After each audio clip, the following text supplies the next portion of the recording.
Magandang gabi mga masters, bali ngayon po ay 3 videos po ma-upload ko po sa aking YouTube channel. Tama nga mga masters, 3 videos nga po ma-upload ko po. Yon, what's up mga masters? Nandito na naman tayo sa panibagong araw, panibagong kabanata na naman ang pagsasama-samahan natin ngayon guys.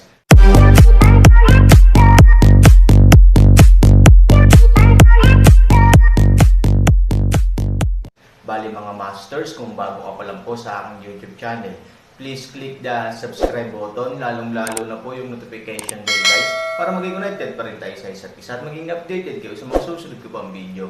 Bali mga masters, bago natin umpisahan ng kwento ay mag-shoutout po muna tayo para sa mga solid nating tagapakinig. Sobra akong nagpapasalamat sa inyo mga Sec Masters at aking mga Emperor. Maraming salamat sa solid na pagsuporta nyo. Yun na nga mga masters, no? Bali hindi na ito patagalin. In 3, 2, 1, let's go!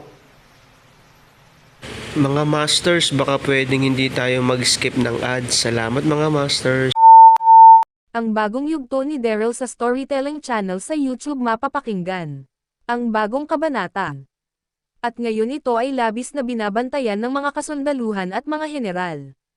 Kaya kung babalik si Emperor Daryl sa mundo ng iba't ibang nilalang ay doon lamang siya dadaan. At ang lahat ng mga general na nandun na sila General Roy, General Asahi, General Hyundai at General Hyper ay malalaman nila ito. At ito ay ibabalita nila sa akin dito. Mukhang si Emperor Daryl at Emperor Zubaji ay talagang nawawala dahil sa mahiwagang bundok na iyon. Baka sila Emperor Zubaji at Emperor Daryl ay nalaman na ang dahilan kung bakit nawawala ang mga nagtutungo sa bundok na iyon. Kaya mas pinili nilang mapunta rin kung nasaan ang mga nawawala sa bundok na iyon upang iligtas nila. Tama baka ganon na nga ang nangyari kila Emperor Daryl at Emperor Zubaji. Sana Emperor Daryl ay nasa mabuti kang kalagayan. Nangangako akong muli Emperor Daryl na gagawin ko lahat para maging ligtas ang buong mamamayan ng Westrington. Lalo na ang mga lugar na sakop ng inyong pamumuno. At ang mga kasundaluhan mo ay aking papalakasan palalo. At mga general ng mga kasundaluhan ay akin din papamunuan ng may matalinong desisyon. Bulong ni Pinunong General John. Samantala, narinig nila Ambrose ang sinigaw ni Pinunong General John kanina sa mga kasundaluhan. At ang isa sa mga kasundaluhan na kasama ni Ambrose ay nagsalita at sinabi, "Nandito na tayo Sec Master Ambrose at nandun si Pinunong General John. Kung maaari lang Sec Master Ambrose ay manatili na lang kayo dito. Ako na ang lalapit kay Pinunong General John upang sabihin sa kanya na nandito ka ngayon. At para si Pinunong General John na lamang ang lalapit sa iyo." Sabi ng isa sa mga kasundaluhan. Nang marinig ito ni Ambrose, ito ay ngumiti at sinabi, "Hindi na ako na ang lalapit kay Pinunong General John. Ayoko na maabala siya. Salamat sa iyo sa pagsama mo dito sa akin. Maaari ka na muna bumalik sa iyong mga kasamahan. Salamat muli dahil natuwa ako sa pakikipag-usap ko sa iyo. Sige na ako na ang bahala dito." Sabi ni Ambrose. Nang marinig ito ng isa sa mga kasundaluhan, ito ay yumuko at sinabi, "Masusunod Sec Master Ambrose. Maiwan ko na kayo," sabi ng isa sa mga kasundaluhan. At ito ay naglakad na pabalik kung nasaan ang gate ng Imperyo. At sa pag-alis ng isa sa mga kasundaluhan, si Ambrose ay dahan-dahan naglakad patungo kay Pinunong General John. At nang makalapit na si Ambrose kay Pinunong General John, ito ay hindi napansin ni Pinunong General John. Dahil ito ay nag-iisip sa mga oras na ito. Nang mapansin ni Ambrose nang hindi siya namalayan ni Pinunong General John. At nang makita ni Ambrose na may malalim na iniisip si Pinunong General John, si Ambrose ay nagpasya ng magsalita at sinabi, "Mahusay ang iyong pamumuno at pamamalakad sa Westrington Pinunong General John." Sabi ni Ambrose habang nakatingin sa mga kasundaluhan na mga nagsasanay. Sa pagsabi ni Ambrose ng ganang mga salita, narinig ito ni Pinunong General John at si Pinunong General John ay bumalik sa kanyang ulirat. At tumingin sa kanyang tabi. Nang makita niya ang figure ni Ambrose ito ay nagulat at biglang yumuko at sinabi, "Kayo pala Sec Master Ambrose, maligayang pagdating." At si Pinunong General John ay tumingin sa mga kasundaluhan at sumigaw, "Magsitigil muna kayong lahat. Ang Sec Master ng Elysium Gate na si Sec Master Ambrose ay nandito ngayon." Sigaw ni Pinunong General John. Nang marinig ito ng mga kasundaluhan, lahat sila ay napatigil at tumingin kung nasaan sila Pinunong General John at Ambrose. Nang makita nilang lahat na nakatayo si Ambrose at pinagmamasdan sila, ang lahat ay agad-agad na yumuko at sumigaw. Maligayang pagdating Sectmaster Ambrose! Sigaw ng mga kasundaluhan ng sabay-sabay.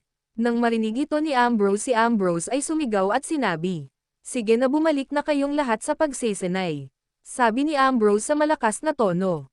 Nang marinig ito ng mga kasundaluhan, agad-agad silang umalis sa pagkakayuko at agad-agad na bumalik sa pagsesenay. At si Ambrose ay tumingin kay Pinunong General John at sinabi, "Sa susunod, Pinunong General John, kung sakaling bumalik ako dito at tumungo ulit sa lugar na ito kung saan nagsasanay ang lahat, hindi mo na kailangan pa silang sabihan na ako ay naparito, para hindi na sila maabala pa sa kanilang pagsasanay," sabi ni Ambrose nang nakangiti. Nang marinig ito ni Pinunong General John, ito ay yumuko at sinabi, "Masusunod, Sectmaster Ambrose," sabi ni Pinunong General John.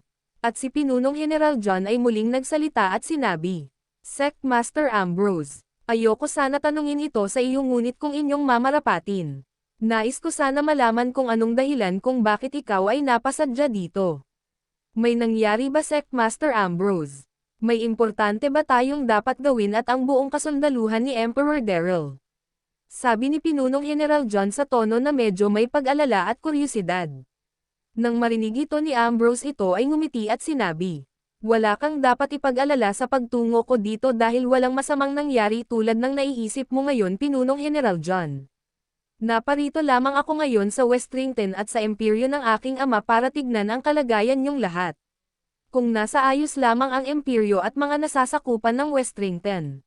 At hindi mo na din kailangan pa sagutin ito, dahil nalaman ko na kanina sa isa sa mga kasundaluhan mo na mga nagbabantay sa gate ng imperyo, na nasa mabuti ang imperyo ng Westrington, lalo na ang mga sakop-sakop nito.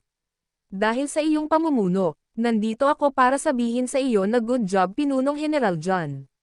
Napapamunuan mo ng ayos ang buong Westrington.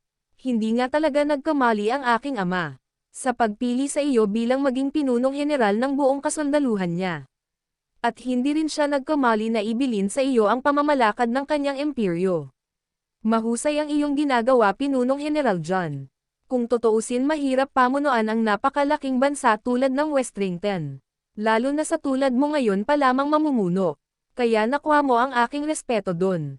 Pagpatuloy mo lang, Pinunong General John, ang iyong ginagawa para sa buong Westrington. Tiyak ang aking ama ay labis na matutuwa sa kanyang pagbabalik dito. At dahil din sa mga narinig ko kanina sa iyong mga sinabi sa mga kasundaluhan, napag-isip-isip ko na hindi ko kailangan pa na laging tumungo dito. Dahil kahit papaano ay alam mo na ang mga dapat gawin.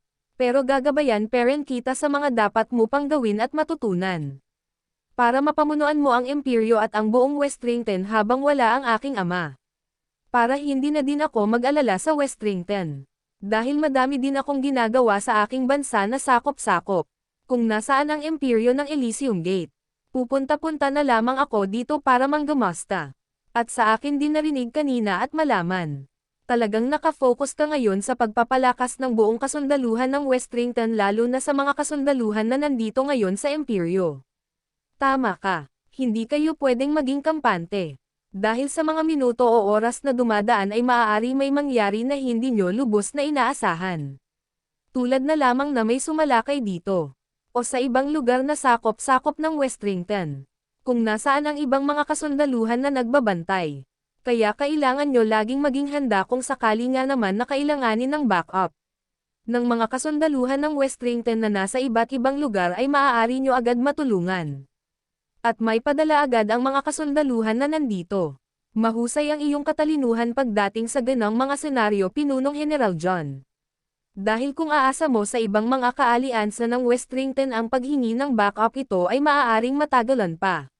Mas okay nang may sapat na puwersa at lakas ang mga kasundaluhan na nandito sa imperyo, upang may padala agad sa lugar na sakop ng Westrington na nangangailangan ng karagdagang na kasundaluhan. Mahusay ang iyong ginagawa at naiisip, Pinunong General John, sabi ni Ambrose sa nakangiting tono. Nang marinig ito ni Pinunong General John, ito ay napakamot ng ulo at sinabi, Ang lahat ng aking sinasalin at ginagawa sa mga kasundaluhan ng Westrington ay aking natutunan din kay Emperor Daryl. Kahit sa maikling panahon ko siyang nakasama ay madami akong na-realize at natutunan. At dahil din sa aking mga naging karanasan bilang tagapagsunod sa utos nila Emperor Zubaji at Empress Ganggang, ay kahit papaano ay may nakukuha ako na kaalaman Sect Master Ambrose. Kaya ngayon ay nai-apply ko ito para mamuno sa ngayon sa mga kasundaluhan, at sa buong Westrington. Habang wala si Emperor Daryl, kung iisipin ang aking ginagawa ngayon ay walang-wala pa sa mga nagawa mo Sect Master bilang isang napakahusay na pinuno. Yun na nga mga masters, no? Bali panibagong kabanata na naman yung natapos natin ngayong gabi. Muli, maraming salamat po talaga sa walang sawang suporta po sa aking YouTube channel na talagang inaabangan nyo po ang bawat upload ko po.